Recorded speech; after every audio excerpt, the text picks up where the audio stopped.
PennyLab today.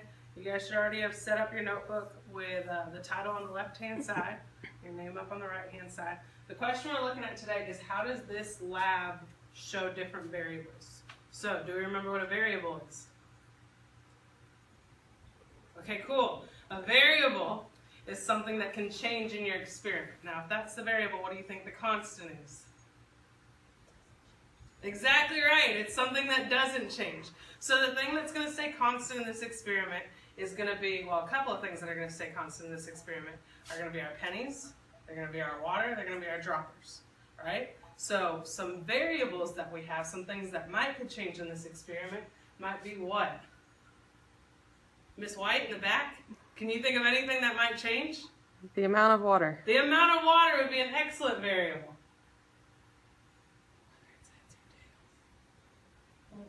Exactly right, whether we're using heads or tails on our pennies. So, before we jump into this experiment, let's run back through the steps to the scientific method, because that's a big part of why we're doing this, is to see the steps to the scientific method in motion.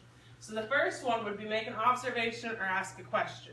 So a good question or observation for this lab might be how many drops of water can we fit on the penny? And then we're going to gather information. So normally you guys would do this on your own because this is our first lab. I'm just going to go ahead and tell you guys like some of the information that we have. So we know that water is cohesive and adhesive.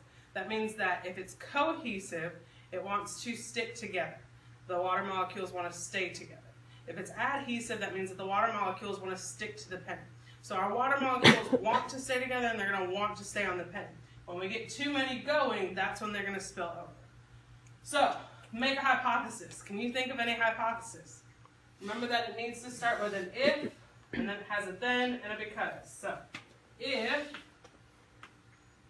oh, great idea. If there's too much water on the penny, then the droplets will spill over because, exactly right, because the surface tension isn't strong enough to hold them together. I can tell you really studied last night. So, design our experiment. This first time we're going to do the experiment the same way, so that way we don't have a whole lot of variables in it. And then I'm going to let you guys kind of play around with it and change the variables up. So, what I want you guys to do is you're going to put your elbow on the table, you're going to fill up this dropper, and you're going to drop drops onto the penny from where your elbow is. And you're going to count how many drops can land on that penny before it spills over. It shouldn't be a lot because you're dropping from very high up. The next time that we do this, though, you can try doing it closer. You can see if you use bigger drops, how does that change? Smaller drops, how does that change? What if the other side of the penny was flipped up? What if we used a different liquid, right? So these are all different things, so I'm going to give you guys a minute to go ahead and work on that. And I'm going to come around the room and make sure that you guys are okay.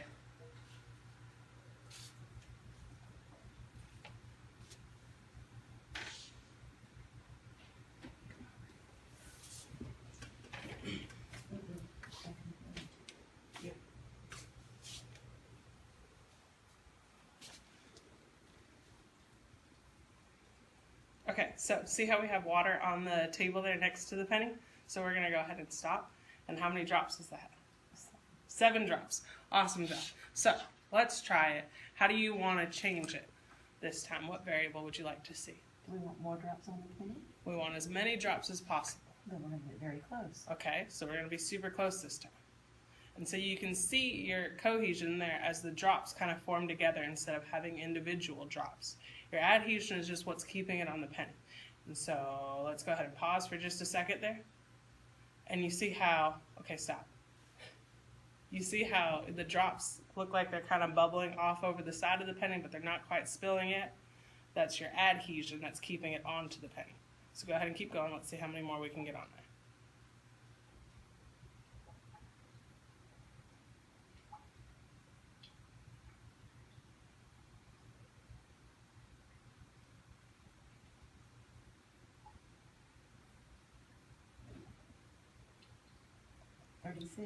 Great job. So 36 is way more than 7, which we originally had, right? So we see how changing some of the variables changes the outcome of our experiment. Did you notice any other variables that we changed there?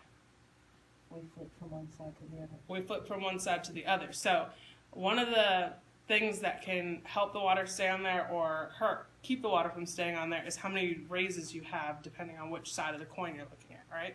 So if we used a different type of coin, say a dime that's a little bit smaller than a penny, do you think you'd get more droplets or less droplets? It depends on the rises of the surface. It'd depend on the rises of the surface, but we'd probably assume less drops because there's less surface area, all right? And so with a quarter, which is way bigger, we'd assume Much more. more drops because there's more surface area.